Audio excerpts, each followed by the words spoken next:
La grande histoire de la Seconde Guerre mondiale.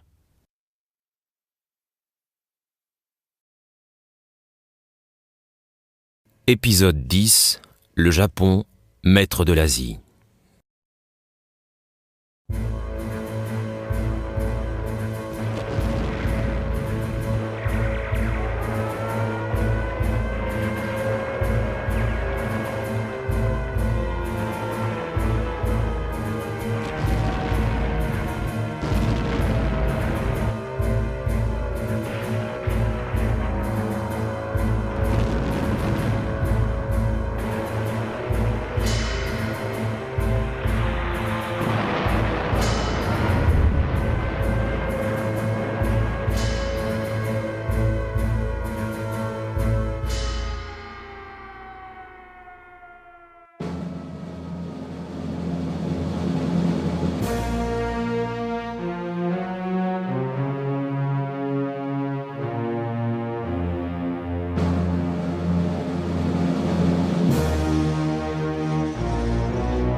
Nous sommes au tout début de l'année 1942. La guerre fait rage en Russie et en Afrique du Nord. Ce qui n'était qu'une menace, l'invasion de la Malaisie et de Singapour par les Japonais, va devenir une réalité. Or, il était impensable pour les Anglais que l'île qu'ils avaient baptisée le Gibraltar de l'Orient puisse tomber. Et pourtant elle tomba. Et cette chute allait avoir des conséquences terribles.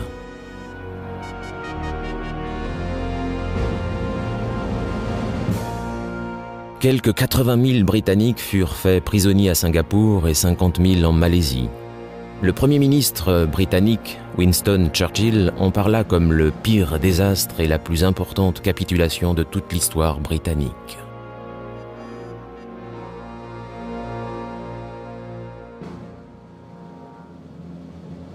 Mais avant que ces événements de 1942 ne se déroulent, les Japonais avaient dû neutraliser les possibilités d'intervention américaine.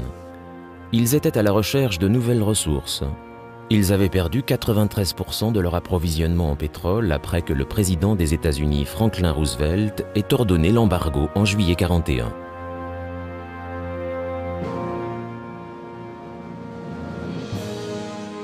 Les Japonais avaient la chance d'avoir signé un accord d'approvisionnement en pétrole avec les Hollandais, mais ceux-ci à leur tour décrétèrent l'embargo. Privé de pétrole, de métaux et d'autres ressources naturelles, le Japon ne pouvait faire marche arrière sans perdre la face. Il lui fallait coûte que coûte trouver les approvisionnements indispensables autre part. Il en existait dans le Pacifique Sud. La flotte américaine du Pacifique était la seule force capable de dominer la marine japonaise. Les Américains avaient des bases aux Philippines qui pouvaient menacer les communications entre les îles japonaises et l'Inde. Tous les pétroliers se dirigeant vers le Japon devaient traverser le détroit de Luçon tenu par les Américains. Le 7 décembre 1941, l'aviation impériale japonaise avait détruit à Pearl Harbor une partie de la flotte américaine et de son aviation.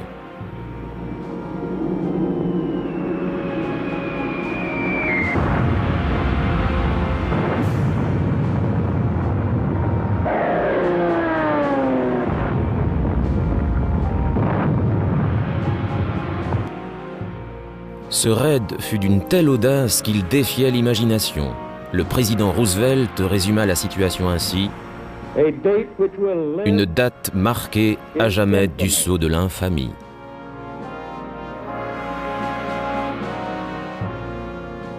L'Amérique ne pouvait plus rester alors isolationniste.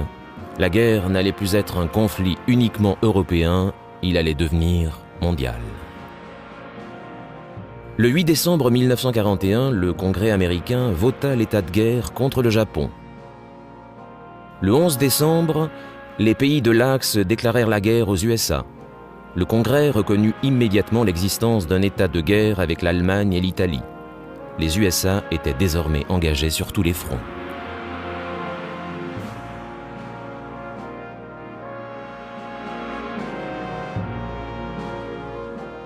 Le conflit dans le Pacifique et la guerre en Europe avaient des causes différentes. Une des raisons de leur imbrication fut la décision d'Adolf Hitler de déclarer la guerre aux USA dans les heures qui suivirent l'attaque japonaise de Pearl Harbor, et ce, alors que les Japonais ne lui avaient demandé aucune aide. Combien même l'aurait-il fait qu'il n'aurait eu finalement pas grand-chose à proposer. Certains, aux USA, s'inquiétaient que leur pays se trouve engagé à la fois dans le Pacifique et en Europe, mais la déclaration de guerre d'Hitler avait pour conséquence essentielle que les deux plus grandes puissances militaires et industrielles, l'Amérique et l'Union soviétique, étaient désormais contre lui.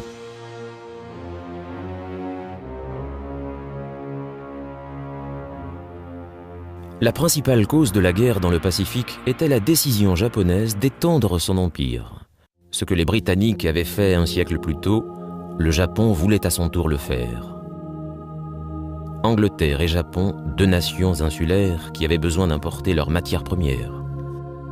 L'Angleterre avait combattu et conquis bien des terres étrangères, plaçant leurs riches ressources sous la bannière de son empire. Le Japon voulait l'imiter.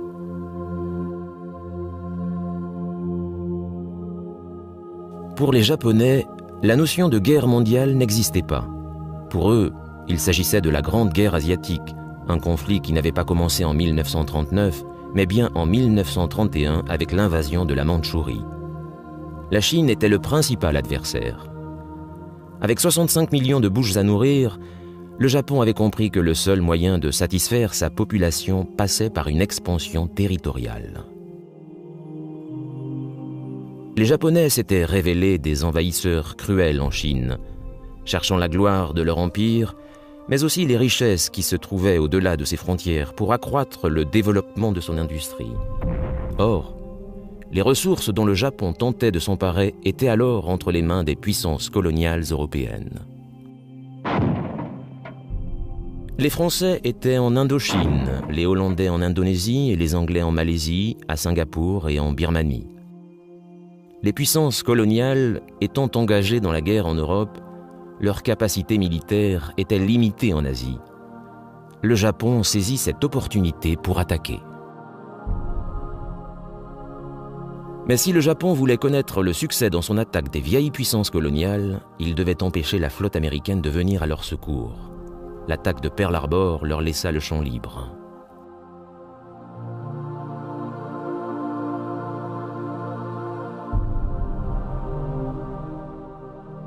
Le Japon frappa fort et vite, attaquant les possessions américaines dans le Pacifique, les Philippines, les îles de Wake et Guam.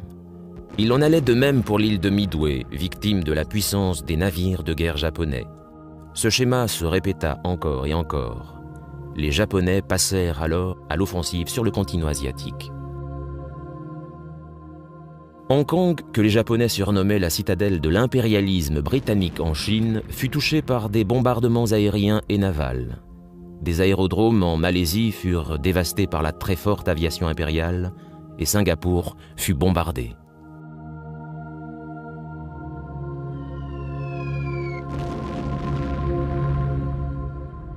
Les troupes japonaises débarquèrent au nord de la Malaisie et dans le sud de la Thaïlande.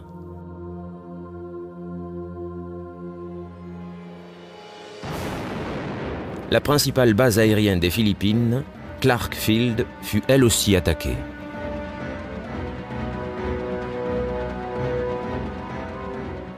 Aux Philippines, l'île principale, Luçon, fut touchée, tout comme Bornéo, où une unité alliée, un bataillon indien du 15e régiment Punjab, réussit à résister pendant 10 semaines avant d'être anéanti.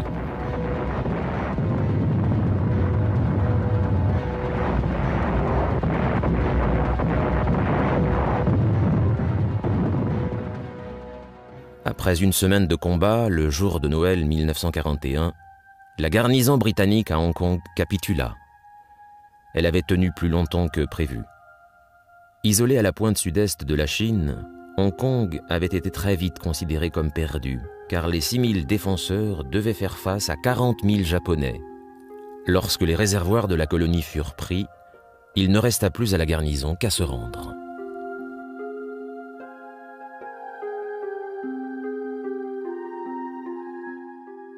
La campagne japonaise en Birmanie prit un peu plus de temps. la Birmanie était l'objet d'un important enjeu. Elle permettait aux Britanniques d'avoir un accès direct vers l'Inde, le joyau de la couronne coloniale. Depuis 1938, la route de Birmanie qui allait de Mandalay à Kunming avait été la seule route d'approvisionnement terrestre pour les forces nationalistes chinoises qui combattaient les forces nippones.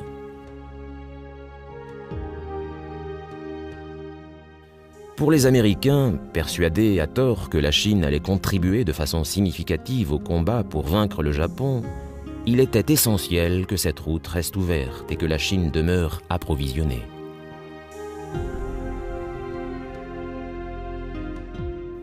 La Chine, ayant déclaré la guerre à l'Allemagne, au Japon et à l'Italie, faisait partie du camp allié. Le général américain Joseph Stilwell, surnommé Vinegar Joe, rejoignit le chef de la Chine nationaliste, Chiang Kai-shek, comme chef d'état-major. Bien que couronné de succès dans un premier temps pour avoir repoussé une attaque japonaise le 15 janvier, leur succès fut de courte durée. Les Japonais étaient déjà en Birmanie et ils n'avaient pas l'intention de laisser la jungle impénétrable freiner leur progression. Lorsque les routes étaient bloquées, ils passaient par les sous-bois. Les forces britanniques en Birmanie furent incapables de stopper leur avance. Le principal objectif du Japon était Rangoon, le seul port de Birmanie. Ils l'atteignirent et le conquirent au début du mois de mars. En prenant le contrôle de l'extrémité birmane de la route, les Japonais n'avaient pas seulement mis la main sur les riches ressources en pétrole et en caoutchouc que la Birmanie recelait, mais ils fermaient aux Alliés leurs liens avec le territoire chinois. La Birmanie allait rester aux mains des Japonais jusqu'en mai 1945. Aux Philippines, qui étaient devenues officiellement territoires américains en 1902, les forces alliées étaient commandées par le général Douglas MacArthur.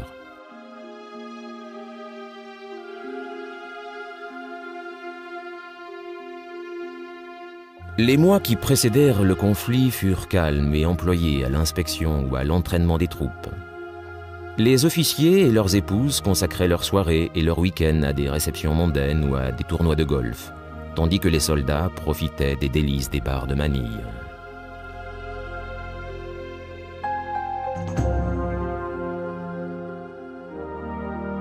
Défendre les milliers d'îles qui composent les Philippines relevait du cauchemar. Elles se trouvaient à quelques 10 000 km de la côte ouest américaine, mais à seulement 400 de Formose, tenues par les Japonais. Pour les défendre, le général MacArthur disposait de 2 divisions de troupes régulières, soit 16 000 soldats américains et 12 000 Philippins. Il pouvait faire appel au renfort aux milliers de miliciens philippins, mais ils étaient sous-entraînés et mal équipés et ne constituaient en aucun cas une force capable de s'opposer efficacement à la puissance de l'armée impériale. Les stratèges américains avaient développé 2 plans pour contrer la possible attaque japonaise. L'un pour la Navy, l'autre pour l'armée de terre. La marine prévoyait de combattre au cœur du Pacifique Centre pour une action décisive contre la flotte japonaise.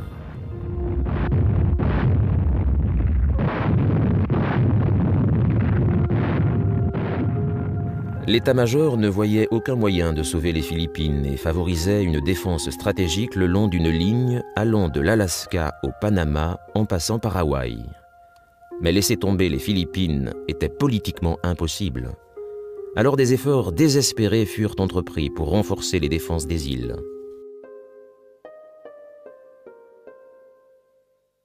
Le général MacArthur et le chef d'état-major, le général George Marshall, qui commandait les forces US à Hawaï, surestimèrent les capacités de leurs propres forces et sous-estimèrent grandement la puissance et les capacités militaires des Japonais. En particulier, ils surestimaient la puissance du nouveau bombardier B-17, forteresse volante, dont quelques exemplaires furent envoyés aux Philippines dans les derniers jours de paix. Mais cet effort était trop tardif et insuffisant.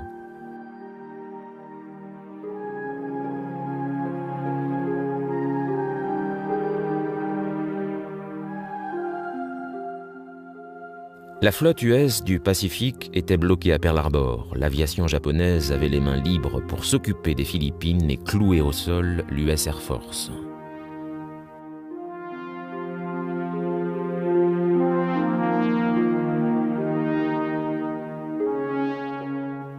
Le Japon avait la suprématie dans les airs. Lorsque leur stock de torpilles fut détruit au cours d'un bombardement, les sous-marins US devinrent inutiles. L'armée américano-philippine de MacArthur tenait seule l'île principale de Luçon. L'armée japonaise débarqua dans le nord de Luçon le 22 décembre 1941 et commença à avancer vers le sud en direction de Manille. Dans un premier temps, MacArthur pensait affronter les Japonais sur les plages.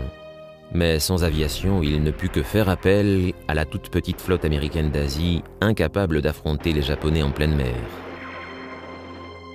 Bien que les soldats américains et philippins constituent d'excellentes troupes, elles n'étaient pas assez nombreuses pour faire face.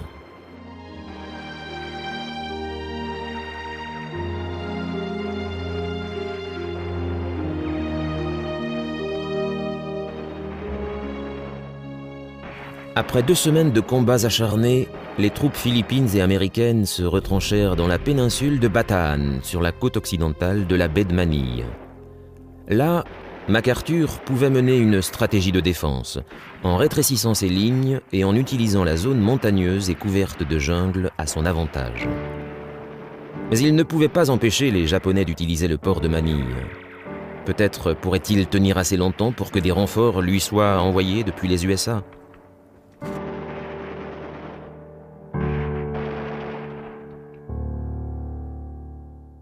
Les Alliés ne devaient pas seulement résister aux balles et aux obus. Les Japonais avaient aussi lancé une guerre de propagande à partir du ciel en lançant des milliers de tracts sur les troupes, leur annonçant qu'il n'y avait aucun espoir, sinon celui de se rendre. Mais il n'y eut pas de capitulation.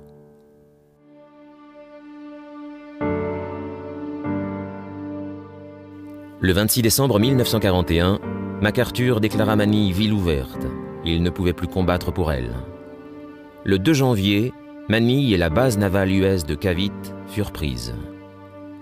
MacArthur dirigeait les opérations depuis son PC dans l'île forteresse de Corregidor. Bien que la péninsule de Bataan ait été bien fortifiée, elle était en surpopulation. On y dénombrait 106 000 soldats et civils.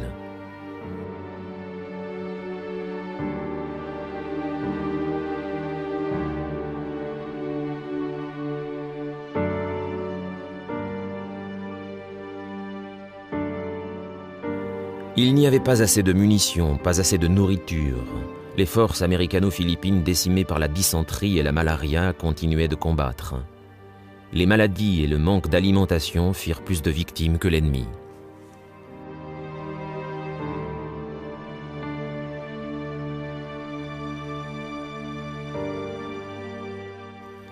Au mois de mars, il était devenu évident qu'aucune aide des USA n'arriverait. Les troupes alliées tenaient vaillamment depuis 4 mois. Cette tentative de tenir les Philippines était courageuse, mais elle était inévitablement vouée à l'échec. En février, MacArthur reçut l'ordre du président Roosevelt de se retirer. Le 12 mars, il embarqua à bord d'une vedette à moteur avec de nouveaux ordres pour prendre le commandement des lignes de communication entre l'Australie et l'Amérique qui étaient maintenant menacées. Alors qu'il quittait les Philippines, il déclara « Je reviendrai ». Cette phrase devint un cri de ralliement pour les Alliés. Après le bateau, MacArthur embarqua à bord d'un avion à destination de Darwin, en Australie, depuis l'aérodrome de Del Monte, Mindanao, dans un B-17 dont un moteur avait des ratés. Le vol, qui dura 5 heures, le transporta avec son état-major au-dessus des îles des Célèbes, du Timor et de la partie nord de la Nouvelle-Guinée, désormais aux mains des Japonais. Parfois, il leur fallut éviter des chasseurs zéro. Lorsqu'ils atteignirent enfin Darwin, une attaque japonaise empêcha l'atterrissage. Ils se déroutèrent alors vers l'aérodrome de Bachelor à près de 100 km de là. Lorsqu'ils descendirent de leur appareil, MacArthur fit la remarque suivante. « Ça a été juste, mais c'est la guerre. On gagne, on perd, on vit, on meurt. Et ce qui fait la différence, c'est juste un clignement de paupières. » Certains officiers de la marine ne donnaient à MacArthur qu'une chance sur 5 de parvenir à s'échapper des Philippines. Sur les ondes radio, Tokyo Rose avait annoncé que les Japonais cherchaient à le capturer. Mais MacArthur et sa famille avaient réussi, et c'est à partir de sa nouvelle base en Australie qu'il allait conduire les opérations suivantes.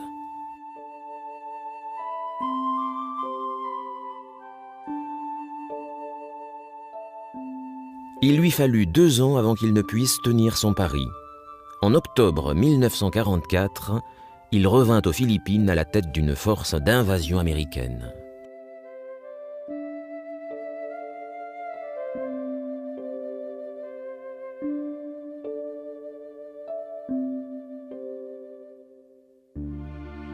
Une des principales motivations de la politique expansionniste japonaise était de trouver des approvisionnements en pétrole pour compenser le manque, conséquence de l'embargo US. Disposant seulement de 18 mois de réserve, la machine de guerre japonaise envahit l'Indonésie hollandaise le 11 janvier, une zone pétrolifère importante. Une force rassemblant des Américains, des Anglais, des Hollandais et des Australiens, sous le commandement du général Wavell, fut créée pour protéger les îles qui formaient une chaîne au nord-ouest avec Sumatra et qui se prolongeait vers le sud et l'est avec Java, Bali, Flores et Timor, cette dernière se trouvant à quelques 800 km des côtes de Darwin, en Australie.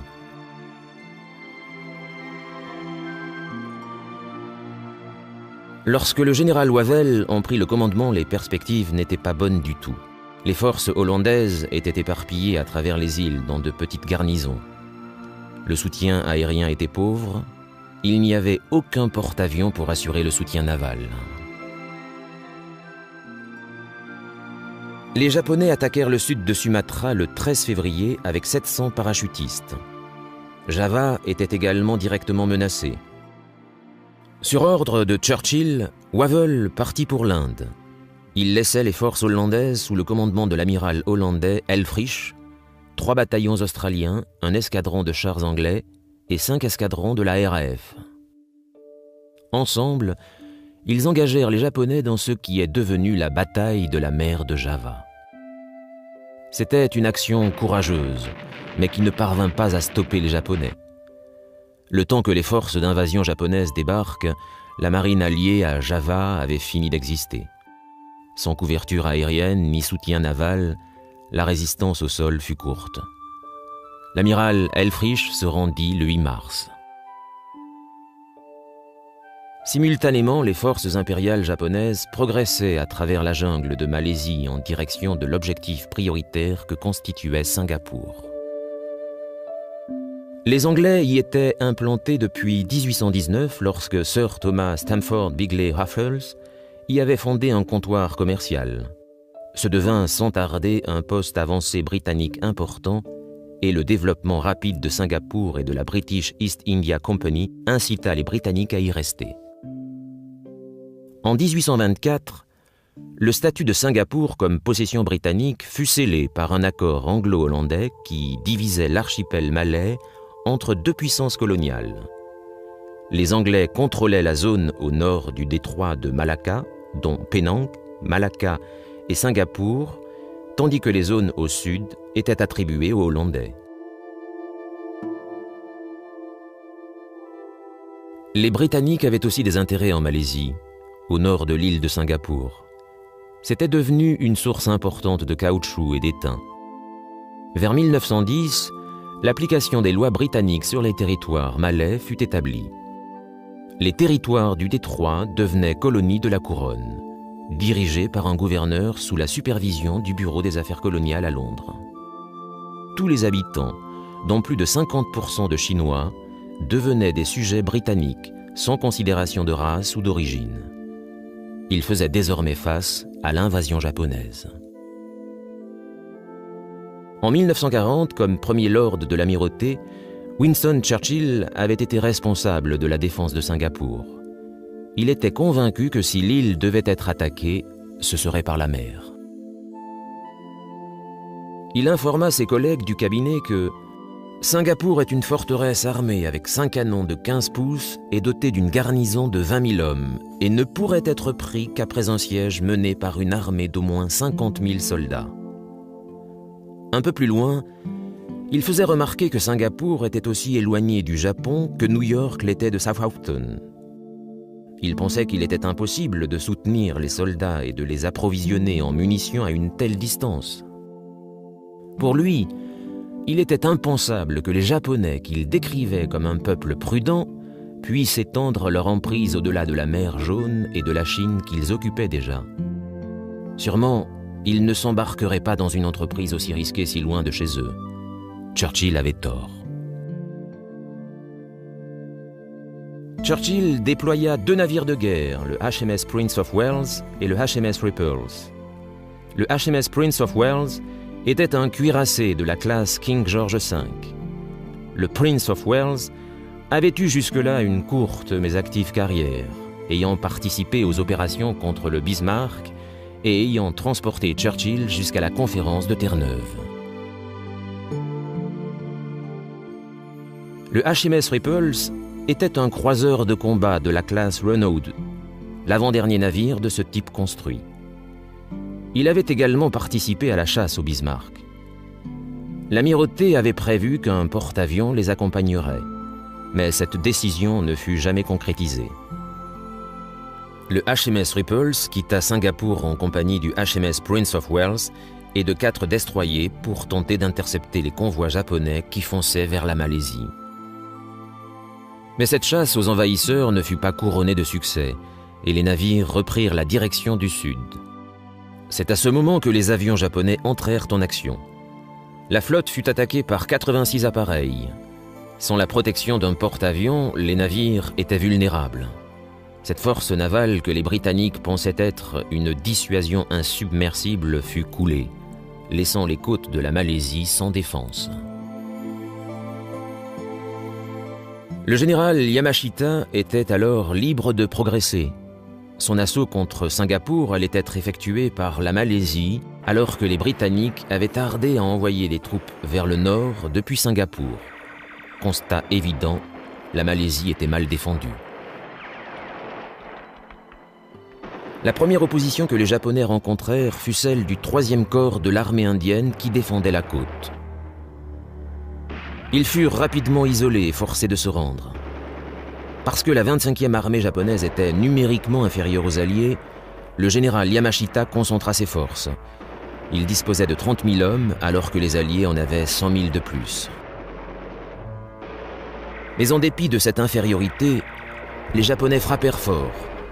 Le 14 janvier, une compagnie d'Australiens montèrent une embuscade contre des troupes cyclistes japonaises qui profitaient d'une brèche dans les défenses pour se diriger vers le pont de la rivière Sonjei-Jemenche.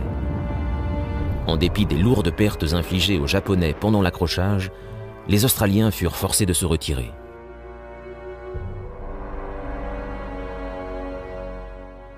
Les Alliés étaient désemparés quand les Japonais quittaient les routes pour s'infiltrer à travers la jungle. La jungle aurait dû les ralentir, mais eux n'utilisaient pas de camions, ils marchaient ou utilisaient des bicyclettes. Les forces japonaises étaient plus efficaces dans le soutien aérien, la coordination, les tactiques et l'expérience.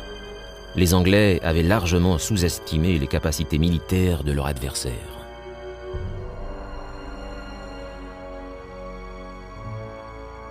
À Bornéo, en Malaisie, à Singapour, les pilotes mal entraînés et leurs avions dépassés ne pouvaient concurrencer l'aviation japonaise. Leurs avions de chasse, en particulier le Mitsubishi A6M-0, était l'arme principale de cette supériorité aérienne.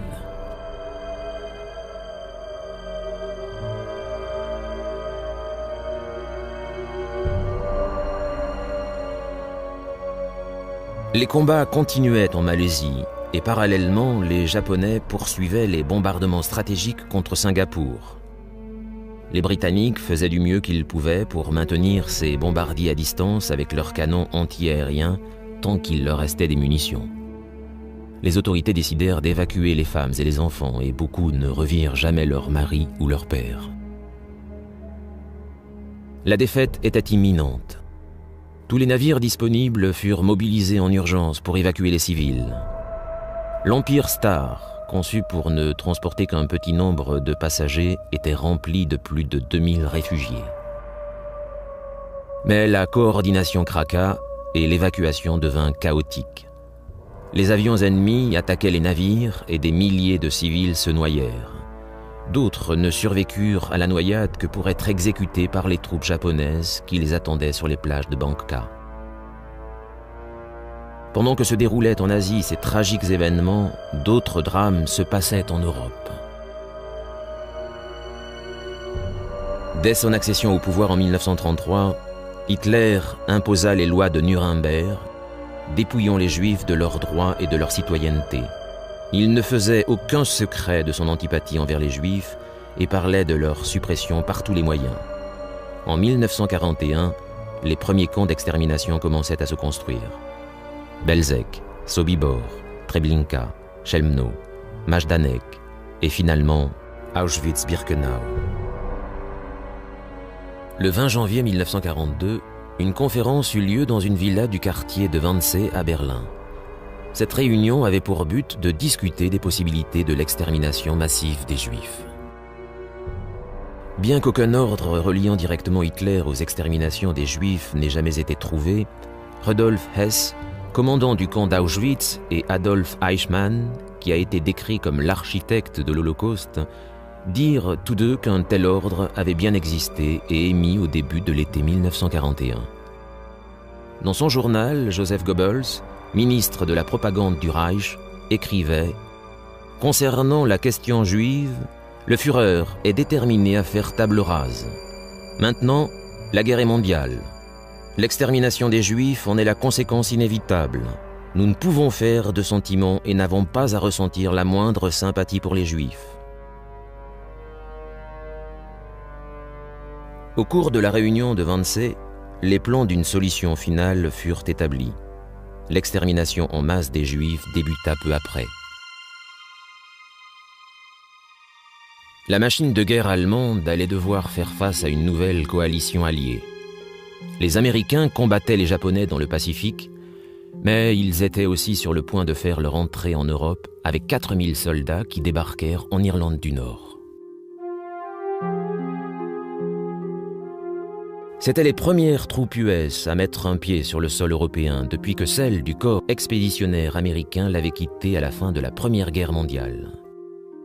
Ils furent accueillis par Sir Archibald Sinclair, secrétaire d'État au ministère de l'Air, avec ces mots non dénués d'humour. « Votre arrivée marque une nouvelle étape de la guerre mondiale. C'est aussi un présage lugubre pour M. Hitler, mais ça risque d'échapper au général Tojo. » En vérité, le déploiement de troupes américaines en Angleterre avait été planifié depuis avril 1941, 8 mois avant Pearl Harbor. Des prestataires américains travaillaient déjà très dur pour construire des bases pour les 87 000 soldats que le département de la guerre prévoyait d'envoyer.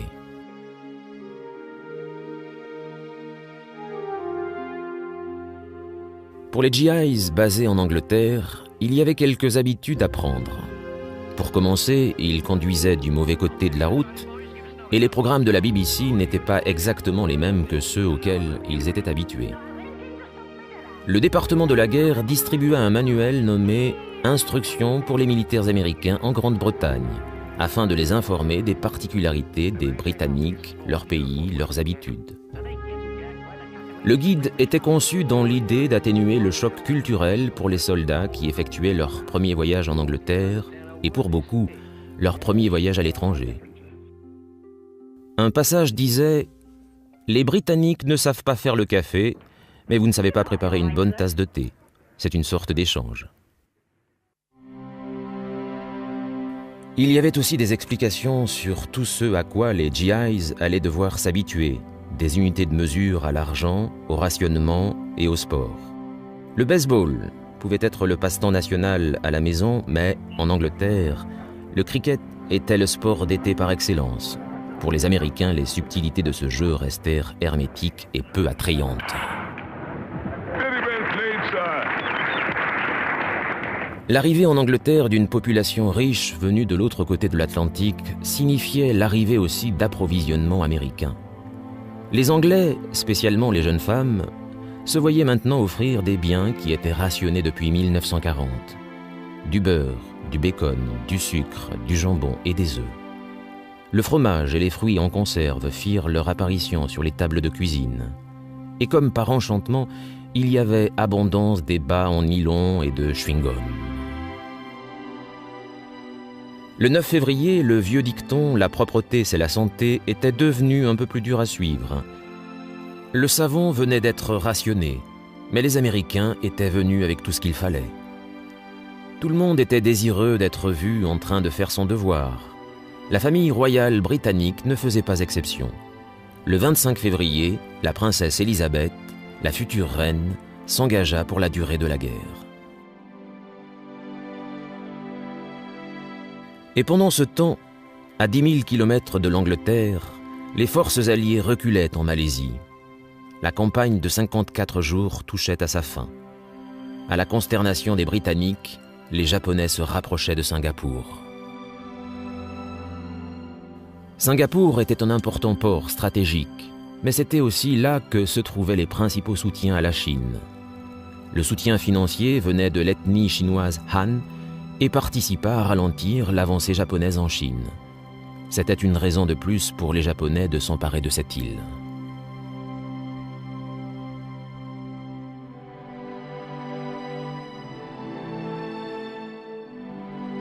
Les Alliés s'accrochaient, confrontés à des Japonais surmotivés.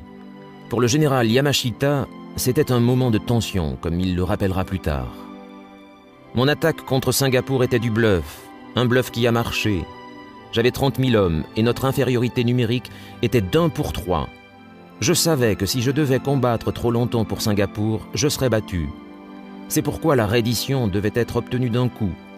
J'avais une peur permanente que les Anglais découvrent notre faiblesse numérique et nos manques d'approvisionnement, et nous forcent à un combat de rue qui se serait révélé désastreux. »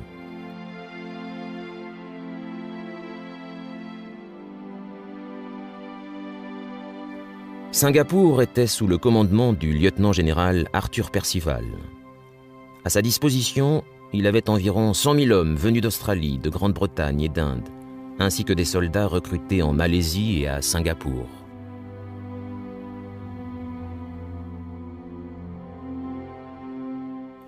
La stratégie nippone fut audacieuse. À minuit, le 7 février, les troupes japonaises débarquèrent sans opposition sur la côte nord-est de Singapour et donnant l'impression d'une attaque massive dans cette direction. Cependant, le lendemain, commença une attaque aérienne et un bombardement d'artillerie sur le nord-ouest de la côte. À 21h30, le premier assaut japonais sur Singapour fut lancé. Sans aucune considération pour les lourdes pertes causées par les mitrailleuses australiennes, vague après vague, les troupes japonaises débarquèrent avec succès. Vers minuit, les défenses des Australiens furent brisées. Le lendemain, l'aérodrome de Tanga tomba. Singapour tourna ses fameux canons côtiers de gros calibre vers l'intérieur des terres. Au moins ceux qui étaient capables d'être tournés.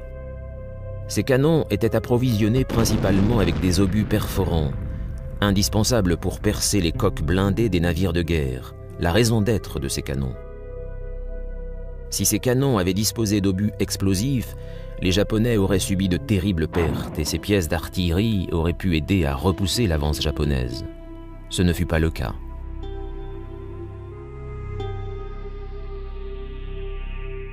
Ces troupes maintenant bien établies sur les côtes nord, Yamashita avait pour nouvel objectif Bukit Timah, qui protégeait l'approche nord-ouest de la ville. Yamashita exigea de Percival sa reddition, mais Percival avait des ordres stricts, combattre jusqu'au bout.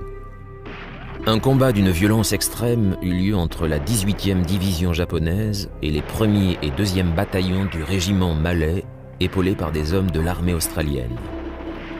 Les Alliés combattirent avec acharnement contenant les Japonais sur les plages jusqu'à minuit le 12 février.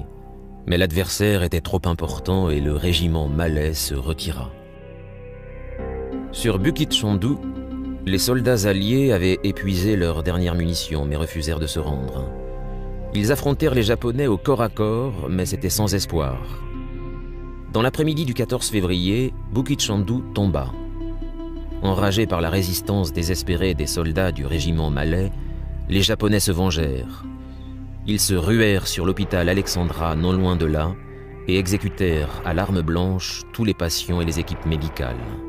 Plus de 200 personnes moururent dans ce massacre insensé.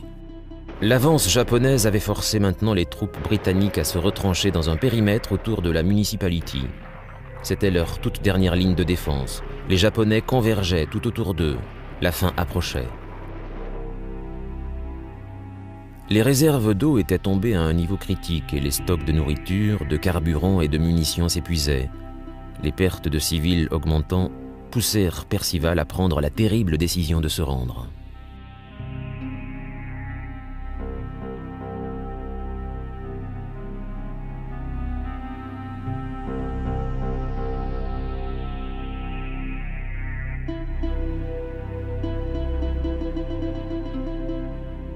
Le 15 février 1942, à 6h15, dans une salle de conférence improvisée de l'usine Ford de Singapour, le général Arthur Percival remit la reddition de l'île au lieutenant-général Yamashita Tomoyuki.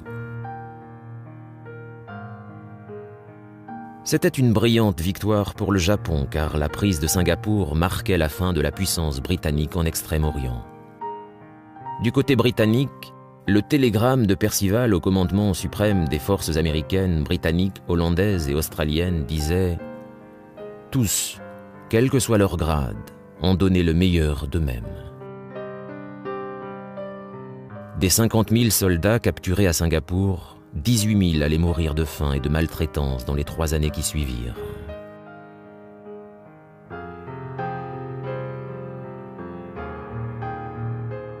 Les Japonais firent de l'île le quartier général de leur armée sud, rebaptisant Singapour Shonan, c'est-à-dire Lumière du Sud. Les Japonais disposaient désormais des riches ressources de la Malaisie, contrôlaient le détroit de Malacca, le passage principal entre le Pacifique et l'océan Indien.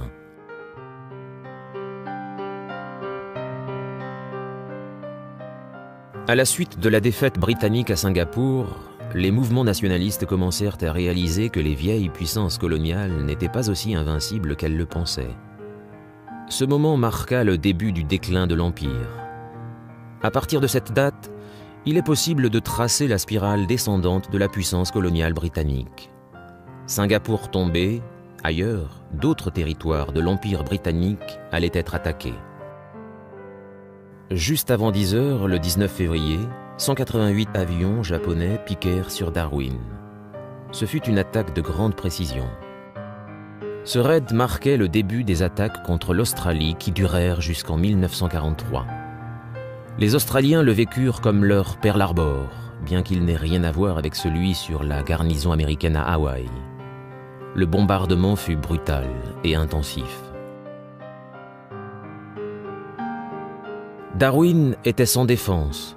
8 navires ancrés dans le port furent coulés, dont un destroyer américain, le USS Perry. 35 navires furent endommagés.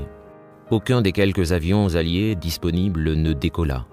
Tous furent détruits ou endommagés au sol. En seulement 40 minutes, les avions japonais avaient atteint leurs objectifs et retournaient à leur base.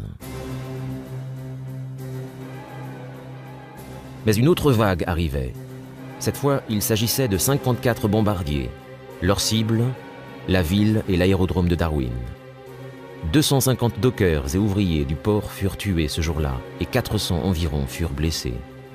Les chiffres exacts des pertes furent cachés par le gouvernement australien afin d'éviter les mouvements de panique. Mais la panique existait bel et bien. Le 19 février fut un jour de réjouissance pour les Japonais, mais avant l'été, 4 des porte-avions impliqués dans cette attaque allaient être coulés au cours de la bataille de Midway. L'armée impériale triomphait dans le Pacifique et les ressortissants japonais vivant sur le sol américain allaient en subir les conséquences.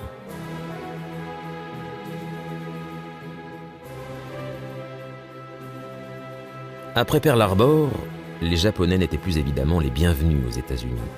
En réalité, les relations entre la communauté japonaise et le reste de la population américaine s'étaient dégradées au fil des années. Les fermiers qui pâtissaient de la concurrence de la main-d'œuvre immigrée pouvaient faire preuve de leur patriotisme en se méfiant de tous ceux qui étaient d'origine japonaise. Avant même Pearl Harbor, le président Roosevelt avait ordonné que soient collectés les noms et adresses de chaque Japonais, même de ceux nés sur le sol américain. Tous les étrangers ennemis des États de Californie, Oregon, Washington, Montana, Idaho, Utah et Nevada furent obligés de restituer ce qui était arbitrairement reconnu comme produit de contrebande. La liste comprenait, entre autres, les radios à ondes courtes, appareils photo, jumelles et armes diverses comme les couteaux de chasse et la dynamite utilisée par les fermiers pour défricher. Le congressman Leland Ford écrivait « Je ne crois pas que nous ayons été trop stricts envers les Japonais étant donné la traîtrise dont ils ont fait preuve. »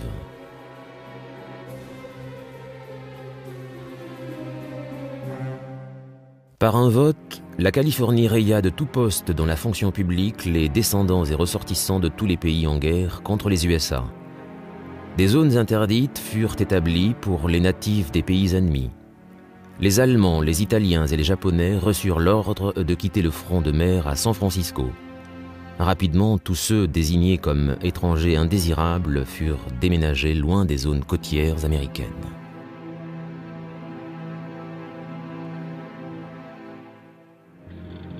Le procureur général de Californie, Earl Warren, qualifiait les Japonais de Californie comme le talon d'Achille de tout l'effort de défense civile. Et avertit, si rien n'est fait, nous aboutirons à un deuxième Pearl Harbor. Des fermes furent transférées des mains d'américano-japonais à des propriétaires ou coopératives américaines. Le souci principal était de maintenir la production à sa pleine capacité. Les fermiers américano-japonais reçurent l'ordre de poursuivre leurs activités avant d'être évincés. Toute destruction de culture serait punie comme sabotage. Le 19 février 1942, le président Roosevelt signa un ordre exécutoire pour commencer le recensement et l'évacuation des 120 000 américano-japonais vers l'un des 10 camps d'internement, officiellement appelés centres de réimplantation. Bien que les américano-japonais aient constitué l'écrasante majorité des habitants de ces camps, des milliers d'Américains, Allemands, Italiens ou d'autres origines européennes furent également forcés de s'y installer. Les conditions de vie dans ce camp n'étaient pas bonnes, mais n'avaient cependant rien à voir avec celles des camps de concentration construits par les nazis.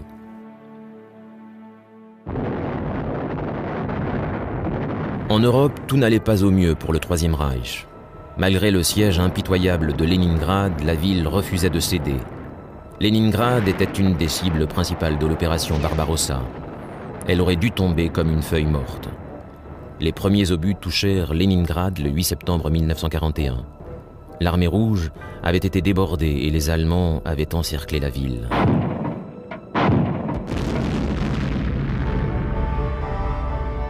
Mais la ville n'était pas tombée comme l'avait imaginé Hitler. Elle refusait de se rendre. Elle allait résister 900 jours avec ses 3 millions de civils, dont 400 000 enfants. Au fil des mois, les conditions d'existence allaient irrémédiablement empirer.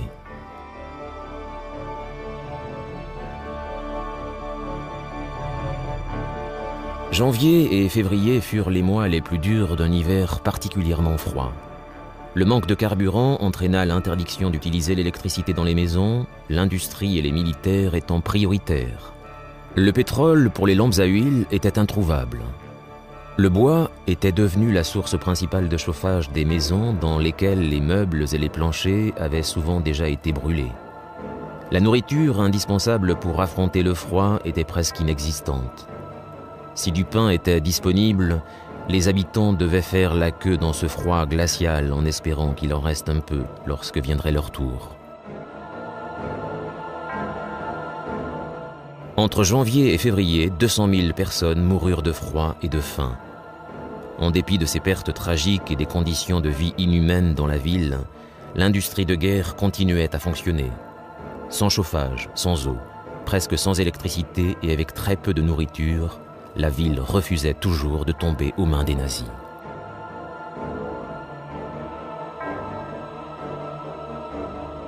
Les Allemands découvraient que leurs ennemis étaient particulièrement combatifs. Tandis que les Russes tenaient bon, Winston Churchill travaillait aux prochaines étapes de son combat contre Hitler. Dans les couloirs du pouvoir, les mots du Premier ministre britannique résonnaient aux oreilles de ses stratèges. « La Navy peut nous faire perdre la guerre, dit-il, mais seule la RAF peut nous la faire gagner. Notre effort suprême doit être d'obtenir une supériorité dans les airs incontestable. Les chasseurs sont notre protection, mais seuls les bombardiers peuvent nous offrir les moyens de la victoire. » Le jour de la Saint-Valentin 1942, le 14 février, le Bomber Command publia sa directive numéro 22 qui mettait fin à la politique de protection des avions de la RAF, ce qui n'excluait pas une grande prudence lorsque les conditions météo étaient trop mauvaises ou que les risques étaient trop importants. Avec le nouveau bombardier Lancaster qui entrait en service, équipé du nouveau système de navigation appelé G, le Bomber Command espérait que la localisation des cibles serait un peu plus facile. 9 jours plus tard, une des figures les plus marquantes de la Seconde Guerre mondiale prit son nouveau commandement. L'air Marshal Arthur Bomber Harris fut nommé commandant en chef du Bomber Command. Harris était totalement convaincu que le bombardement de l'Allemagne pouvait la mettre à genoux et que frapper des coups décisifs allait accélérer la victoire. Au début du mois de mars, ces bombardiers frappèrent l'usine Renault à Billancourt, en banlieue de Paris. D'importants dommages furent causés à l'usine, mais malheureusement de nombreux ouvriers français furent tués. Cependant, ce raid couronné de succès eut un impact positif sur le moral des équipages des bombardiers. La même nuit, le Lancaster fit ses débuts opérationnels en larguant des mines au large du port de Brest. Des 235 avions de la RAF qui décollèrent, seul un ne revint pas. 5 jours plus tard, la RAF effectua un raid contre Essen, siège des usines Krupp. Krupp produisait des sous-marins, des chars, de l'artillerie, des canons de marine, des munitions et bien d'autres armes. Les résultats furent décevants, obligeant les bombardiers à revenir encore et encore. En effet, si les usines étaient les cibles principales, des ordres nouveaux concernaient la ville même. C'était un prélude à ce qui allait suivre, c'est-à-dire l'application de la nouvelle tactique de saturation de zone. La RAF engagea 234 avions dans une attaque incendiaire massive contre Lübeck sur la Baltique. La ville fut dévastée. Hitler, dans sa folie, ordonna à la Luftwaffe de bombarder les villes britanniques historiques en représailles. Mais Harris ne dévia pas de ses objectifs. À la fin du mois de mai, 900 bombardiers furent envoyés sur Cologne.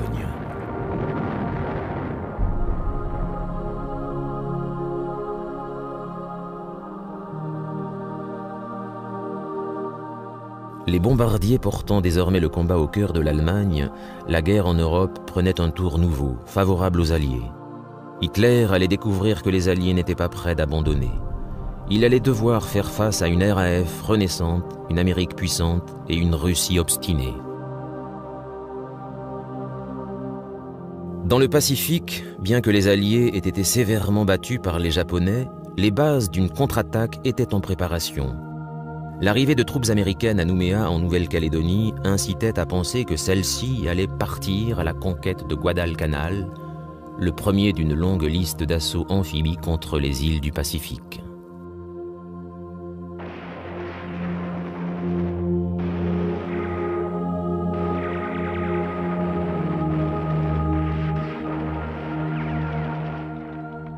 Les batailles de la mer de Corail et de Midway allaient démontrer aux Japonais que leur emprise sur leur nouvelle possession allait vite prendre fin.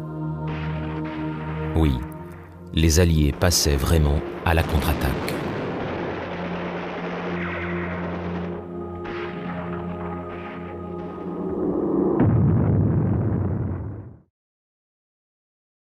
Épisode 11. Le Pacifique s'enflamme.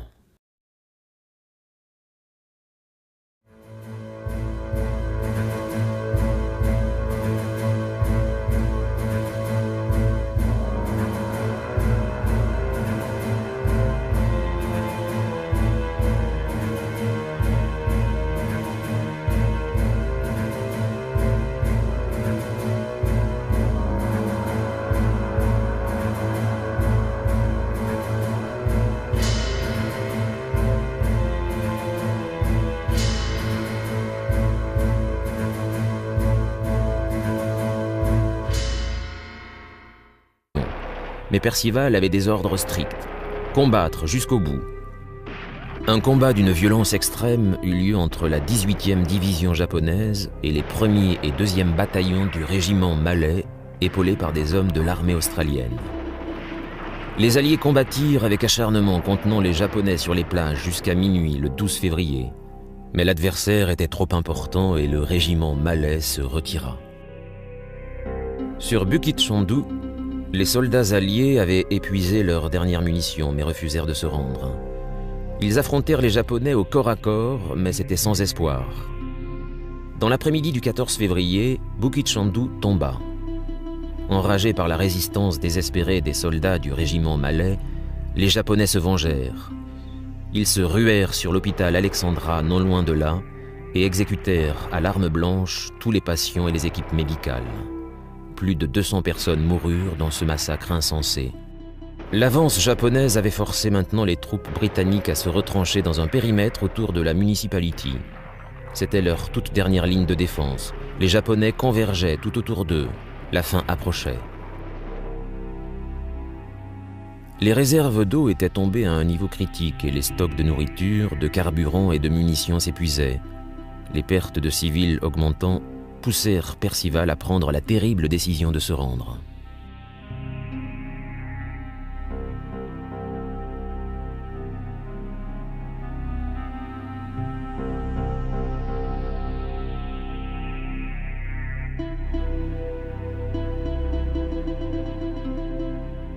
Le 15 février 1942, à 6h15, dans une salle de conférence improvisée de l'usine Ford de Singapour, le général Arthur Percival remit la reddition de l'île au lieutenant-général Yamashita Tomoyuki.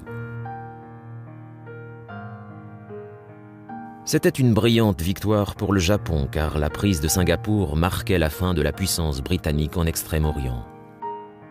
Du côté britannique, le télégramme de Percival au commandement suprême des forces américaines, britanniques, hollandaises et australiennes disait « Tous, quel que soit leur grade, ont donné le meilleur d'eux-mêmes. »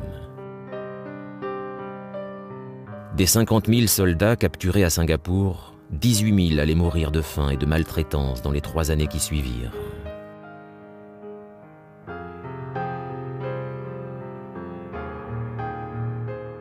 Les Japonais firent de l'île le quartier général de leur armée sud, rebaptisant Singapour Shonan, c'est-à-dire Lumière du Sud. Les Japonais disposaient désormais des riches ressources de la Malaisie, contrôlaient le détroit de Malacca, le passage principal entre le Pacifique et l'océan Indien.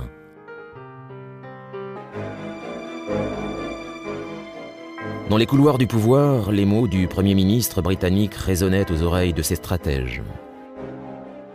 « La Navy peut nous faire perdre la guerre, dit-il, mais seule la RAF peut nous la faire gagner. Notre effort suprême doit être d'obtenir une supériorité dans les airs incontestables. Les chasseurs sont notre protection, mais seuls les bombardiers peuvent nous offrir les moyens de la victoire. » Le jour de la Saint-Valentin 1942, le 14 février, le Bomber Command publia sa directive numéro 22 qui mettait fin à la politique de protection des avions de la RAF, ce qui n'excluait pas une grande prudence lorsque les conditions météo étaient trop mauvaises ou que les risques étaient trop importants. Avec le nouveau bombardier Lancaster qui entrait en service, équipé du nouveau système de navigation appelé G, le Bomber Command espérait que la localisation des cibles serait un peu plus facile.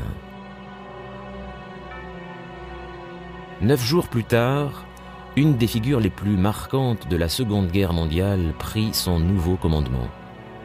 L'air Marshal Arthur Bomber Harris fut nommé commandant en chef du Bomber Command. Harris était totalement convaincu que le bombardement de l'Allemagne pouvait la mettre à genoux et que frapper des coups décisifs allait accélérer la victoire. Au début du mois de mars, ces bombardiers frappèrent l'usine Renault à Billancourt, en banlieue de Paris. D'importants dommages furent causés à l'usine, mais malheureusement de nombreux ouvriers français furent tués. Cependant, ce raid couronné de succès eut un impact positif sur le moral des équipages des bombardiers.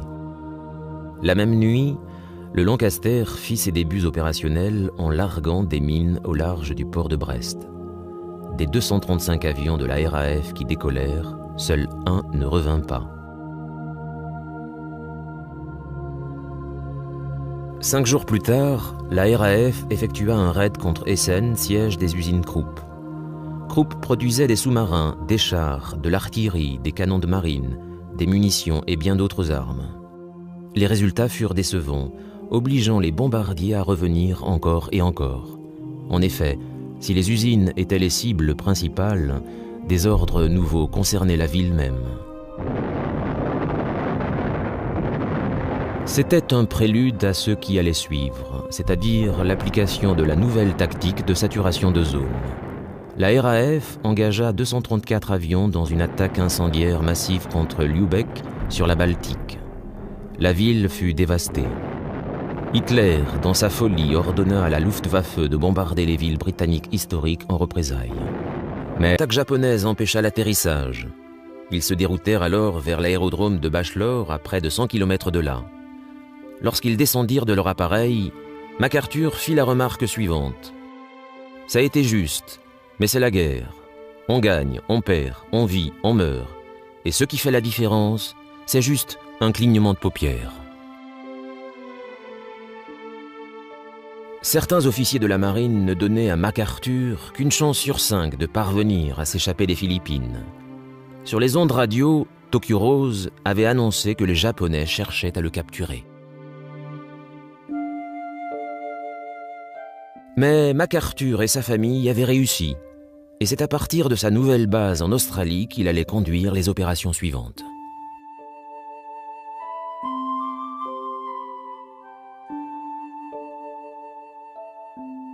Il lui fallut 2 ans avant qu'il ne puisse tenir son pari.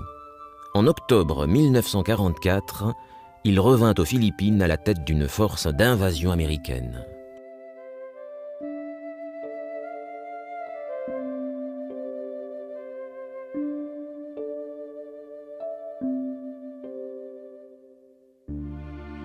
Une des principales motivations de la politique expansionniste japonaise était de trouver des approvisionnements en pétrole pour compenser le manque, conséquence de l'embargo US.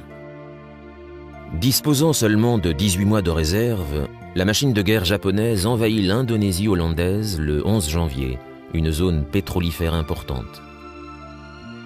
Une force rassemblant des Américains, des Anglais, des Hollandais et des Australiens, sous le commandement du général Wavell, fut créée pour protéger les îles qui formaient une chaîne au nord-ouest avec Sumatra et qui se prolongeait vers le sud et l'est avec Java, Bali, Flores et Timor, cette dernière se trouvant à quelques 800 km des côtes de Darwin, en Australie.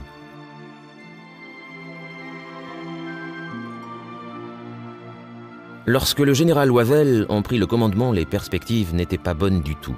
Les forces hollandaises étaient éparpillées à travers les îles dans de petites garnisons. Le soutien aérien était pauvre, il n'y avait aucun porte-avions pour assurer le soutien naval. Les Japonais attaquèrent le sud de Sumatra le 13 février avec 700 parachutistes. Java était également directement menacée. Sur ordre de Churchill, Wavell partit pour l'Inde. Il laissait les forces hollandaises sous le commandement de l'amiral hollandais Helfrich, 3 bataillons australiens, un escadron de chars anglais et 5 escadrons de la RAF. Ensemble, ils engagèrent les Japonais dans ce qui est devenu la bataille de la mer de Java.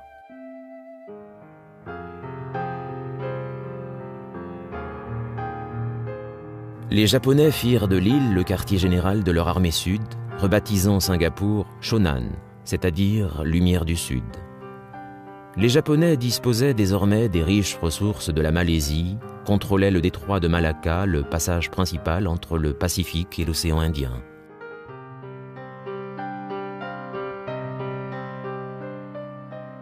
À la suite de la défaite britannique à Singapour, les mouvements nationalistes commencèrent à réaliser que les vieilles puissances coloniales n'étaient pas aussi invincibles qu'elles le pensaient.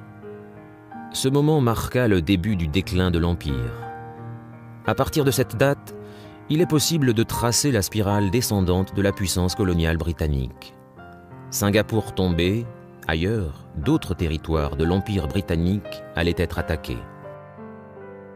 Juste avant 10 heures, le 19 février, 188 avions japonais piquèrent sur Darwin. Ce fut une attaque de grande précision. Ce raid marquait le début des attaques contre l'Australie qui durèrent jusqu'en 1943. Les Australiens le vécurent comme leur Pearl Harbor, bien qu'il n'ait rien à voir avec celui sur la garnison américaine à Hawaï. Le bombardement fut brutal et intensif. Darwin était sans défense. 8 navires ancrés dans le port furent coulés, dont un destroyer américain, le USS Perry. 35 navires furent endommagés. Aucun des quelques avions alliés disponibles ne décolla. Tous furent détruits ou endommagés au sol. En seulement 40 minutes, les avions japonais avaient atteint leurs objectifs et retournaient à leur base. Mais une autre vague arrivait. Cette fois, il s'agissait de 54 bombardiers. Leur cible, la ville et l'aérodrome de Darwin.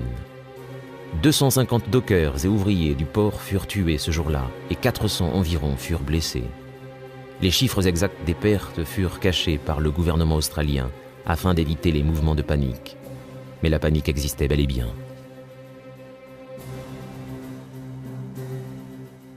Le 19 février fut un jour de réjouissance pour les Japonais, mais avant l'été, 4 des porte-avions impliqués dans cette attaque allaient être coulés au cours de la bataille de Midway. L'armée impériale triomphait dans le Pacifique et les ressortissants japonais vivant sur le sol américain allaient en subir les conséquences.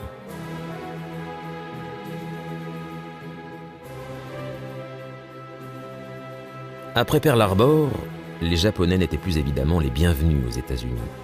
En réalité, les relations entre la communauté japonaise et le reste de la population américaine un peu plus dures à suivre. Le savon venait d'être rationné, mais les Américains étaient venus avec tout ce qu'il fallait. Tout le monde était désireux d'être vu en train de faire son devoir. La famille royale britannique ne faisait pas exception. Le 25 février, la princesse Élisabeth, la future reine, s'engagea pour la durée de la guerre. Et pendant ce temps, à 10 000 kilomètres de l'Angleterre, les forces alliées reculaient en Malaisie. La campagne de 54 jours touchait à sa fin. À la consternation des Britanniques, les Japonais se rapprochaient de Singapour. Singapour était un important port stratégique, mais c'était aussi là que se trouvaient les principaux soutiens à la Chine. Le soutien financier venait de l'ethnie chinoise Han et participa à ralentir l'avancée japonaise en Chine. C'était une raison de plus pour les Japonais de s'emparer de cette île.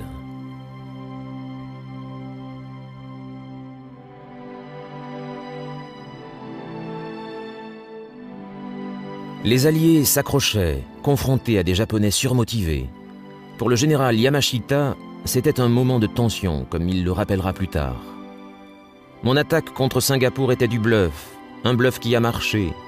J'avais 30 000 hommes et notre infériorité numérique était d'1 pour 3. Je savais que si je devais combattre trop longtemps pour Singapour, je serais battu. C'est pourquoi la reddition devait être obtenue d'un coup. J'avais une peur permanente que les Anglais découvrent notre faiblesse numérique et nos manques d'approvisionnement, et nous forcent à un combat de rue qui se serait révélé désastreux. »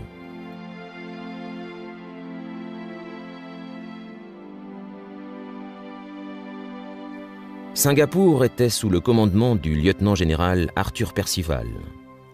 À sa disposition, il avait environ 100 000 hommes venus d'Australie, de Grande-Bretagne et d'Inde, ainsi que des soldats recrutés en Malaisie et à Singapour.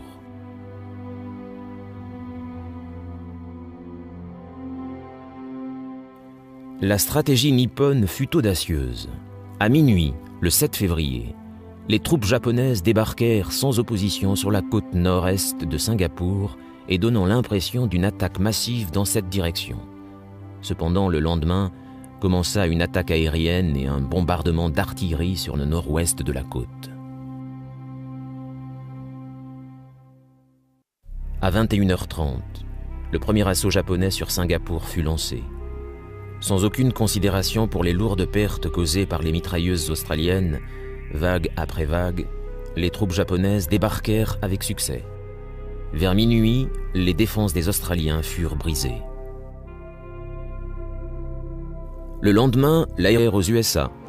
Le Congrès reconnut immédiatement l'existence d'un état de guerre avec l'Allemagne et l'Italie. Les USA étaient désormais engagés sur tous les fronts.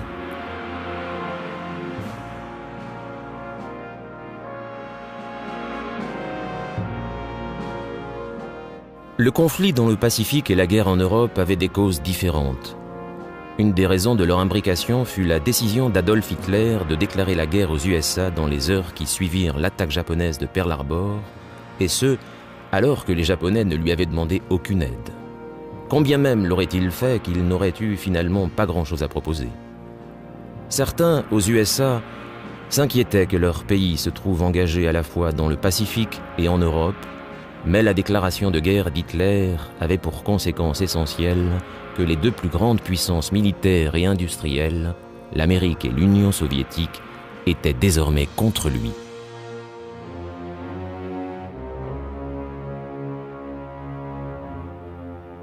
La principale cause de la guerre dans le Pacifique était la décision japonaise d'étendre son empire. Ce que les Britanniques avaient fait un siècle plus tôt, le Japon voulait à son tour le faire. Angleterre et Japon, deux nations insulaires qui avaient besoin d'importer leurs matières premières. L'Angleterre avait combattu et conquis bien des terres étrangères, plaçant leurs riches ressources sous la bannière de son empire. Le Japon voulait l'imiter.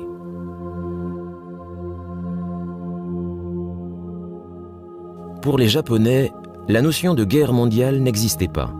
Pour eux, il s'agissait de la Grande Guerre asiatique, un conflit qui n'avait pas commencé en 1939, mais bien en 1931 avec l'invasion de la Mandchourie. La Chine était le principal adversaire. Avec 65 millions de bouches à nourrir, le Japon avait compris que le seul moyen de satisfaire sa population passait par une expansion territoriale. Les Japonais s'étaient révélés des envahisseurs cruels en Chine, cherchant la gloire de leur empire, mais aussi les richesses qui se trouvaient au-delà de ses frontières pour accroître le développement de son industrie. Or, les ressources dont le Japon tentait de s'emparer étaient alors entre les mains des puissances coloniales européennes. Les Français étaient en Indochine, les Hollandais en Indonésie et les Anglais en Malaisie, à Singapour et en Birmanie. Les puissances coloniales étant engagées dans la guerre en Europe, leur capacité militaire était limitée en Asie. Le Japon saisit cette opportunité pour attaquer. Mais si le Japon voulait connaître le succès dans son attaque des vieilles puissances coloniales, il devait empêcher la flotte américaine de venir à leur secours. L'attaque de Pearl Harbor leur laissa le champ libre.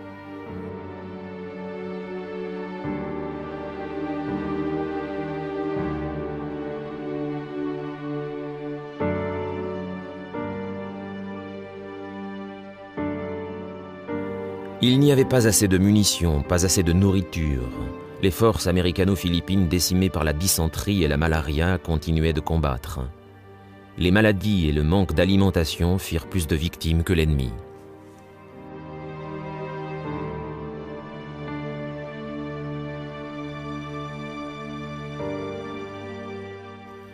Au mois de mars, il était devenu évident qu'aucune aide des USA n'arriverait. Les troupes alliées tenaient vaillamment depuis 4 mois. Cette tentative de tenir les Philippines était courageuse, mais elle était inévitablement vouée à l'échec.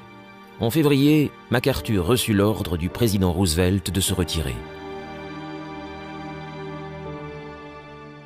Le 12 mars, Il embarqua à bord d'une vedette à moteur avec de nouveaux ordres pour prendre le commandement des lignes de communication entre l'Australie et l'Amérique qui étaient maintenant menacées. Alors qu'il quittait les Philippines, il déclara « Je reviendrai ». Cette phrase devint un cri de ralliement pour les Alliés. Après le bateau, MacArthur embarqua à bord d'un avion à destination de Darwin en Australie, depuis l'aérodrome de Del Monte, Mindanao, dans un B-17 dont un moteur avait dératé. Le vol, qui dura 5 heures, le transporta avec son état-major au-dessus des îles des Célèbes, du Timor et de la partie nord de la Nouvelle-Guinée, désormais aux mains des Japonais. Parfois, il leur fallut éviter des chasseurs zéro. Lorsqu'ils atteignirent enfin Darwin, une attaque japonaise empêcha l'atterrissage. Ils se déroutèrent alors vers l'aérodrome de Bachelor à près de 100 km de là. Lorsqu'ils descendirent de leur appareil, MacArthur fit la remarque suivante. « Ça a été juste, mais c'est la guerre. On gagne, on perd, on vit, on meurt. Et ce qui fait la différence, c'est juste un clignement de paupières. » Certains officiers de la marine ne donnaient à MacArthur qu'une chance sur 5 de parvenir à s'échapper des Philippines. Sur les ondes radio, Tokyo Rose avait annoncé que les Japonais cherchaient à le capturer. Mais MacArthur et sa famille avaient réussi, et c'est à partir de sa nouvelle base en Australie qu'il allait conduire les opérations suivantes.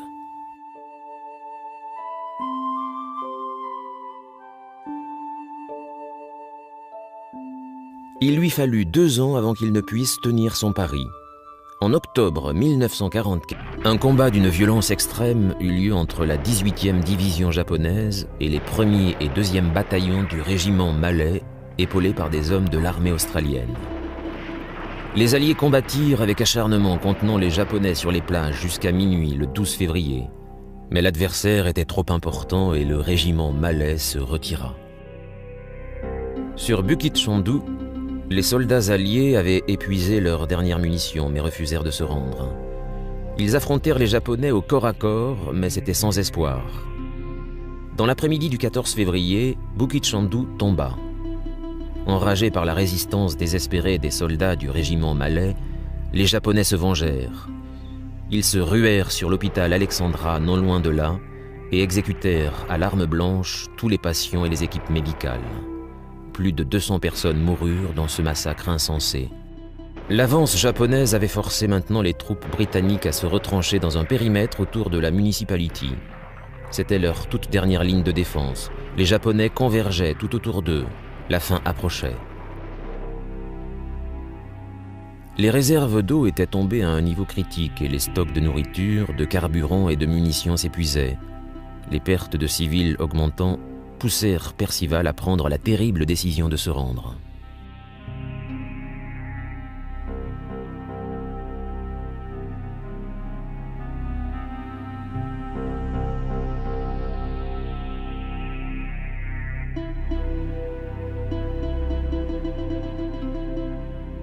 Le 15 février 1942, à 6h15, dans une salle de conférence improvisée de l'usine Ford de Singapour, le général Arthur Percival remit la reddition de l'île au lieutenant-général Yamashita Tomoyuki.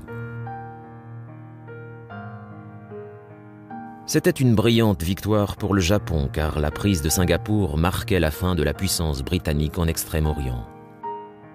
Du côté britannique, le télégramme de Percival au commandement suprême des forces américaines, britanniques, hollandaises et australiennes disait « Tous, quel que soit leur grade, ont donné le meilleur d'eux-mêmes. » Des 50 000 soldats capturés à Singapour, 18 000 allaient mourir de faim et de maltraitance dans les 3 années qui suivirent.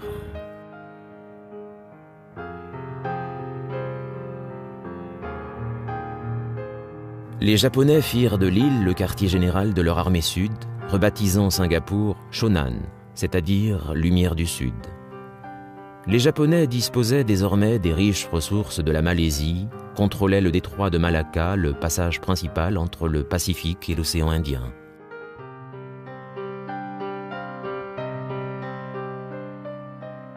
À la suite de les relations entre la communauté japonaise et le reste de la population américaine s'étaient dégradées au fil des années. Les fermiers qui pâtissaient de la concurrence de la main-d'œuvre immigrée pouvaient faire preuve de leur patriotisme en se méfiant de tous ceux qui étaient d'origine japonaise. Avant même Pearl Harbor, le président Roosevelt avait ordonné que soient collectés les noms et adresses de chaque Japonais, même de ceux nés sur le sol américain. Tous les étrangers ennemis des États de Californie, Oregon, Washington, Montana, Idaho, Utah et Nevada furent obligés de restituer ce qui était arbitrairement reconnu comme produit de contrebande. La liste comprenait, entre autres, les radios à ondes courtes, appareils photo, jumelles et armes diverses comme les couteaux de chasse et la dynamite utilisée par les fermiers pour défricher. Le congressman Leland Ford écrivait « Je ne crois pas que nous ayons été trop stricts envers les Japonais étant donné la traîtrise dont ils ont fait preuve. »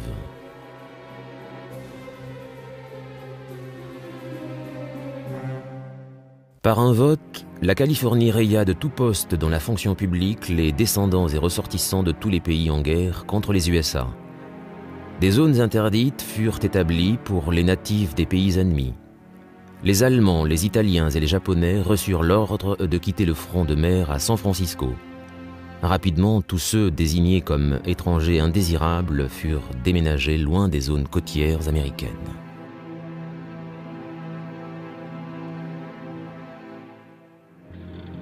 Le procureur général de Californie, Earl Warren, qualifiait les Japonais de Californie comme le talon d'Achille de tout l'effort de défense civile. Et avertit, si rien n'est fait, nous aboutirons à un deuxième Pearl Harbor.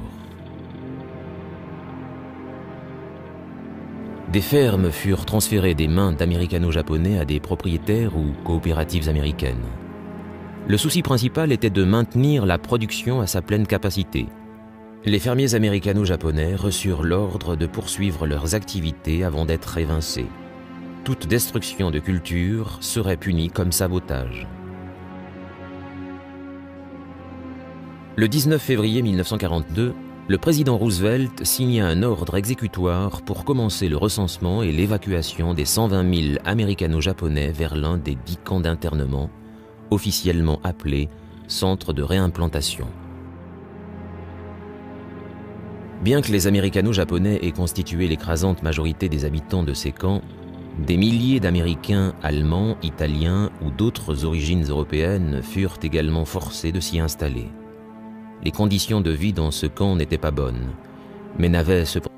La stratégie nippone fut audacieuse. À minuit, le 7 février, les troupes japonaises débarquèrent sans opposition sur la côte nord-est de Singapour et donnant l'impression d'une attaque massive dans cette direction. Cependant, le lendemain, commença une attaque aérienne et un bombardement d'artillerie sur le nord-ouest de la côte. À 21h30, le premier assaut japonais sur Singapour fut lancé. Sans aucune considération pour les lourdes pertes causées par les mitrailleuses australiennes, vague après vague, les troupes japonaises débarquèrent avec succès. Vers minuit, les défenses des Australiens furent brisées. Le lendemain, l'aérodrome de Tanga tomba. Singapour tourna ses fameux canons côtiers de gros calibre vers l'intérieur des terres. Au moins ceux qui étaient capables d'être tournés.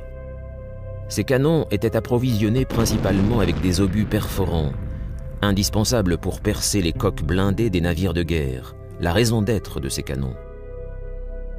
Si ces canons avaient disposé d'obus explosifs, les Japonais auraient subi de terribles pertes et ces pièces d'artillerie auraient pu aider à repousser l'avance japonaise. Ce ne fut pas le cas.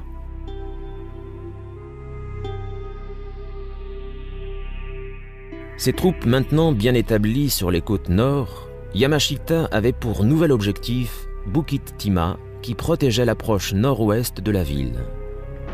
Yamashita exigea de Percival sa reddition, mais Percival avait des ordres stricts, combattre jusqu'au bout. Un combat d'une violence extrême eut lieu entre la 18e division japonaise et les 1er et 2e bataillons du régiment malais, épaulés par des hommes de l'armée australienne. Les Alliés combattirent avec acharnement contenant les Japonais sur les plages jusqu'à minuit le 12 février. Mais l'adversaire était trop important et le régiment malais se retira. Sur Bukit Chandu, les soldats alliés avaient épuisé leurs dernières munitions mais refusèrent de se rendre. Ils affrontèrent les Japonais au corps à corps, mais c'était sans espoir. Dans l'après-midi du 14 février, Bukit Chandu tomba. Enragés par la résistance désespérée des soldats du régiment malais, les Japonais se vengèrent. Ils se ruèrent sur l'hôpital Alexandra non loin de là et exécutèrent à l'arme blanche tous les patients et les équipes médicales. Plus de 200 personnes moururent dans ce massacre insensé. L'avance japonaise avait forcé maintenant les troupes britanniques à se retrancher dans un périmètre autour de la municipality. C'était leur toute dernière ligne de défense. Les Japonais convergeaient tout autour d'eux. La fin approchait. Les réserves d'eau étaient tombées à un niveau critique et les stocks de nourriture, de carburant et de munitions. 1 janvier 1942, une conférence eut lieu dans une villa du quartier de Wannsee à Berlin. Cette réunion avait pour but de discuter des possibilités de l'extermination massive des Juifs. Bien qu'aucun ordre reliant directement Hitler aux exterminations des Juifs n'ait jamais été trouvé, Rudolf Hess, commandant du camp d'Auschwitz, et Adolf Eichmann, qui a été décrit comme l'architecte de l'Holocauste, dirent tous deux qu'un tel ordre avait bien existé et émis au début de l'été 1941. Dans son journal, Joseph Goebbels, ministre de la propagande du Reich, écrivait « Concernant la question juive, le Führer est déterminé à faire table rase. Maintenant, la guerre est mondiale. L'extermination des Juifs en est la conséquence inévitable. Nous ne pouvons faire de sentiments et n'avons pas à ressentir la moindre sympathie pour les Juifs. » Au cours de la réunion de Wannsee, les plans d'une solution finale furent établis. L'extermination en masse des Juifs débuta peu après. La machine de guerre allemande allait devoir faire face à une nouvelle coalition alliée. Les Américains combattaient les Japonais dans le Pacifique, mais ils étaient aussi sur le point de faire leur entrée en Europe avec 4000 soldats qui débarquèrent en Irlande du Nord. C'étaient les premières troupes US à mettre un pied sur le sol européen depuis que celles du corps expéditionnaire américain l'avaient quitté à la fin de la Première Guerre mondiale. Ils furent accueillis par Sir Archibald Sinclair, secrétaire d'État au ministère de l'Air, avec ces mots non dénués d'humour. « Votre arrivée marque une nouvelle étape de la guerre mondiale. C'est aussi un présage lugubre pour M. Hitler, mais ça risque d'échapper au général Tojo. » En vérité, le déploiement de troupes américaines en Angleterre avait été planifié depuis avril 1941, 8 mois avant Pearl Harbor. Des prestataires américains travaillaient déjà très dur pour construire des bases pour les 87 000 soldats que le département de la guerre prévoyait d'envoyer.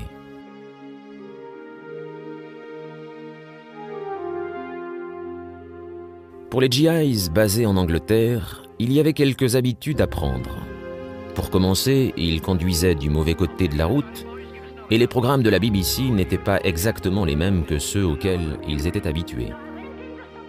Le département de la guerre distribua un manuel nommé « Instructions pour les militaires américains en Grande-Bretagne » afin de les informer des particularités des Britanniques, leur pays, leurs habitudes.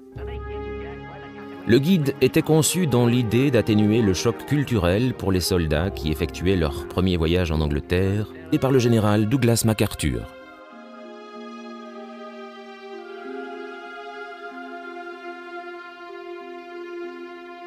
Les mois qui précédèrent le conflit furent calmes et employés à l'inspection ou à l'entraînement des troupes. Les officiers et leurs épouses consacraient leurs soirées et leurs week-ends à des réceptions mondaines ou à des tournois de golf, tandis que les soldats profitaient des délices des bars de Manille.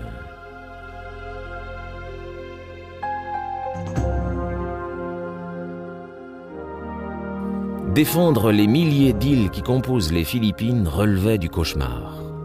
Elles se trouvaient à quelques 10 000 km de la côte ouest américaine, mais à seulement 400 de Formose, tenues par les Japonais. Pour les défendre, le général MacArthur disposait de 2 divisions de troupes régulières soit 16 000 soldats américains et 12 000 philippins. Ils pouvaient faire appel au renfort aux milliers de miliciens philippins, mais ils étaient sous-entraînés et mal équipés et ne constituaient en aucun cas une force capable de s'opposer efficacement à la puissance de l'armée impériale. Les stratèges américains avaient développé 2 plans pour contrer la possible attaque japonaise. L'un pour la Navy, l'autre pour l'armée de terre. La marine prévoyait de combattre au cœur du Pacifique Centre pour une action décisive contre la flotte japonaise.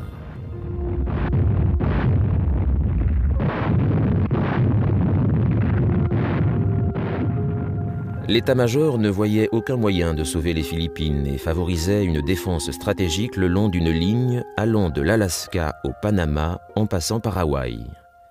Mais laisser tomber les Philippines était politiquement impossible. Alors des efforts désespérés furent entrepris pour renforcer les défenses des îles.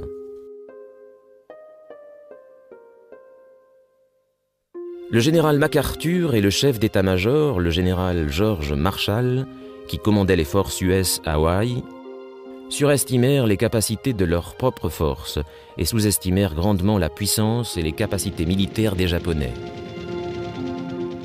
En particulier, ils surestimaient la puissance du nouveau bombardier B-17, forteresse volante, dont quelques exemplaires furent envoyés aux Philippines dans les derniers jours de paix.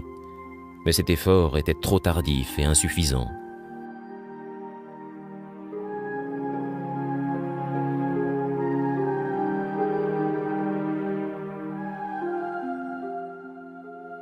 La flotte US du Pacifique était bloquée à Pearl Harbor. L'aviation japonaise avait les mains libres pour s'occuper des Philippines et clouer au sol l'US Air Force.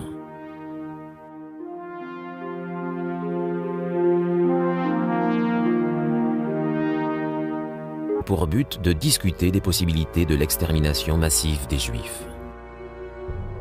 Bien qu'aucun ordre reliant directement Hitler aux exterminations des Juifs n'ait jamais été trouvé, Rudolf Hess, commandant du camp d'Auschwitz, et Adolf Eichmann, qui a été décrit comme l'architecte de l'Holocauste, dirent tous deux qu'un tel ordre avait bien existé et émis au début de l'été 1941. Dans son journal, Joseph Goebbels, ministre de la propagande du Reich, écrivait « Concernant la question juive, le Führer est déterminé à faire table rase. Maintenant, la guerre est mondiale. L'extermination des Juifs en est la conséquence inévitable. Nous ne pouvons faire de sentiments et n'avons pas à ressentir la moindre sympathie pour les Juifs. » Au cours de la réunion de Wannsee, les plans d'une solution finale furent établis. L'extermination en masse des Juifs débuta peu après. La machine de guerre allemande allait devoir faire face à une nouvelle coalition alliée. Les Américains combattaient les Japonais dans le Pacifique, mais ils étaient aussi sur le point de faire leur entrée en Europe avec 4000 soldats qui débarquèrent en Irlande du Nord. C'étaient les premières troupes US à mettre un pied sur le sol européen depuis que celles du corps expéditionnaire américain l'avaient quitté à la fin de la Première Guerre mondiale. Ils furent accueillis par Sir Archibald Sinclair, secrétaire d'État au ministère de l'Air, avec ces mots non dénués d'humour. « Votre arrivée marque une nouvelle étape de la guerre mondiale. C'est aussi un présage lugubre pour M. Hitler, mais ça risque d'échapper au général Tojo. »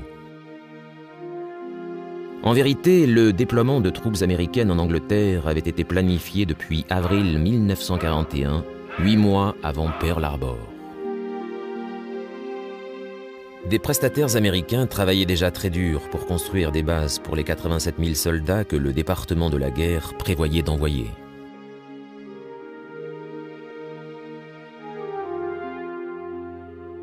Pour les GIs basés en Angleterre, il y avait quelques habitudes à prendre.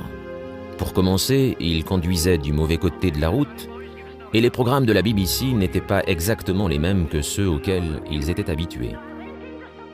Le département de la guerre distribua un manuel nommé « Instructions pour les militaires américains en Grande-Bretagne » afin de les informer des particularités des Britanniques, leur pays, leurs habitudes.